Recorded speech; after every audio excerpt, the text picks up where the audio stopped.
አብዛኛው ወላጅ ልጆቹን በጣም ይወዳል፣ ልጆቹን በጣም ይንከባከባል። ነገር ግን ስለ ልጆች የአእምሮ እድገት እነዚህን አውቀጥዬ የምላቸውን እውነታዎች አያውቅም።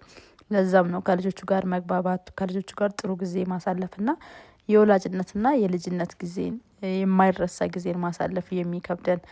በተለይ ልጆች እስከ ሀያዎቹ መጨረሻ ድረስ የአእምሮ እድገቱን የማይጨርስበት ሁኔታ ስላለ ልጆች ስሜታቸውን መቆጣጠር፣ ህግን መከተል በጣም የሚከብዳቸው ጊዜ ይሆናል። እንደዚሁም ውሳኔዎችን በፍጥነት ሊሰጡ ይችላሉ። ውሳኔ መስጠት ላይ ወይም ደግሞ አክሽን መውሰድ ላይ በፍጥነት ያንን ነገር የሚያደርጉት። ስለዚህ ወላጆች አይታዘዙንም፣ ህግ ቤት ውስጥ አይከተሉም፣ ስሜታቸውን መቆጣጠር አይችሉም፣ ይናደዳሉ፣ ይበሳጫሉ የሚሉ ወላጆች አሉ። ስለዚህ ይሄንን እውነት ስንቶቻችን እንረዳዋለን? ልጆች አእምሯቸው ገና በእድገት ላይ ስላለ ነገሮችን ቶሎ መገንዘብ፣ መረዳት፣ ህጎችን መከተል የሚቸገሩበት ሁኔታ ስላለ ነው። ስለዚህ ልጆች ከክፋት የመነጨ ሳይሆን እንደዚህ አይነትን ባህሪ የሚያሳዩት አእምሯቸው ገና በእድገት ላይ በመማር ላይ እንዳለ መሆኑን ስንቶቻችን እናውቃለን? ሌላኛው እና ሁለተኛው ልጆች በተለይ በሚናደዱበት ሰዓት ያው አብዛኞቻችን እንደዛ ነው። በተለይ በልጆች ጊዜ በልጆች እድሜ ላይ ግን ኢሞሽናቸው ነው ቀድሞ የሚመጣው። ኢሞሽን ከምስ ቢፎር ሎጂክ ነው።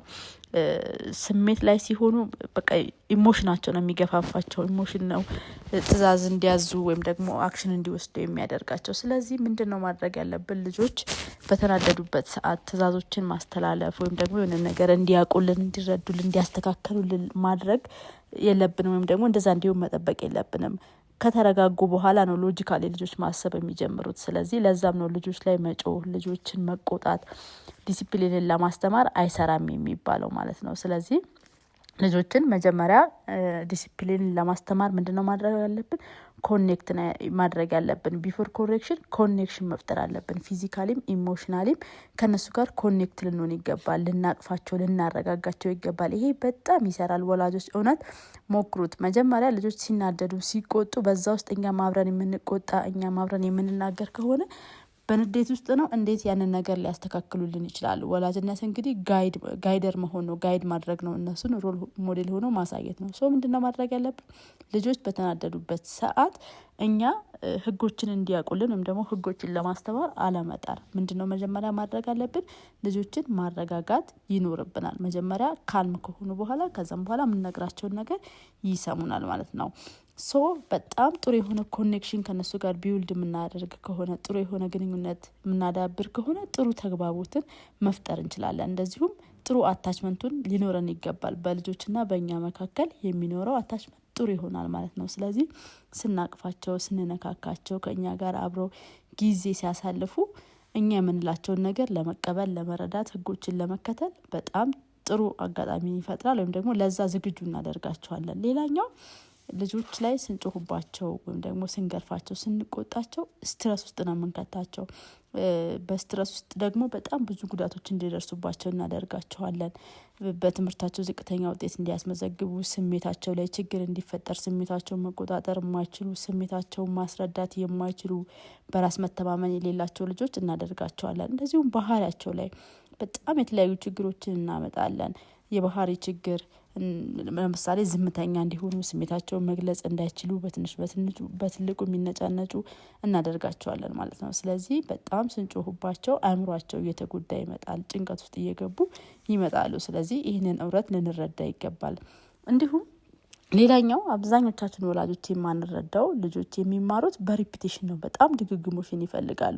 አብዛኞቻችን ግን ለልጆች አንድ ነገር ከነገርን ያንን ነገር ወዲያው እንዲተገብሩልን እንፈልጋለን። ልጆች ግን ድግግሞሽን ይፈልጋሉ። ቅድም ብዬ ሄለ፣ ቅድም ነግሬ ሄለ፣ ለምንድን ያላስተካከል ነው ስንላቸው አእምሯቸው እየተጎዳ ይመጣል። ሶ ልጆች በምን ይማራሉ? በድግግሞሽ ይማራሉ። ይሄንን ልናውቅ ይገባል። አእምሯቸው ድግግሞሽን ይፈልጋል። ሶ ይሄንንም መረዳት ይኖርብናል።